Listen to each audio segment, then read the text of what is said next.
Совсем еще маленькие ребятишки танцуют и поют рядом со своими старшими товарищами.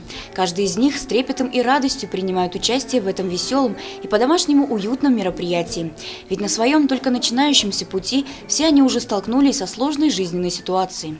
Руководство социального приюта для детей и подростков всегда старается скрашивать будни воспитанников, которые последние проводят в ожидании родителей или опекунов. Счастливый день внимания, подарков и угощений. Вот он, праздник именинников. Дети сейчас ждут, выступать будут, радостные очень. Приготовили очень много разных номеров, песенок, будут веселиться.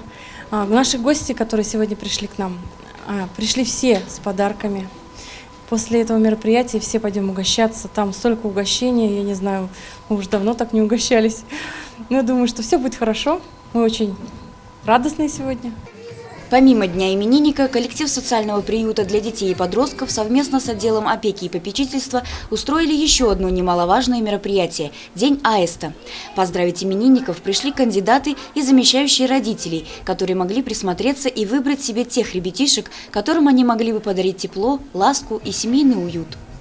Поскольку вот сегодня у 9 детей определяется статус социальной сироты, а есть у нас кандидаты, замещающие родителей, которые прошли курс обучения, собрали полный пакет документов и стали на учет кандидатам, замещающих родителей. Вот они сегодня посмотрят всех детишек, а в конце этого мероприятия мы о каждом ребенке будем говорить характеристику, давать и показывать фотографии, и дальше будем работать с родителями.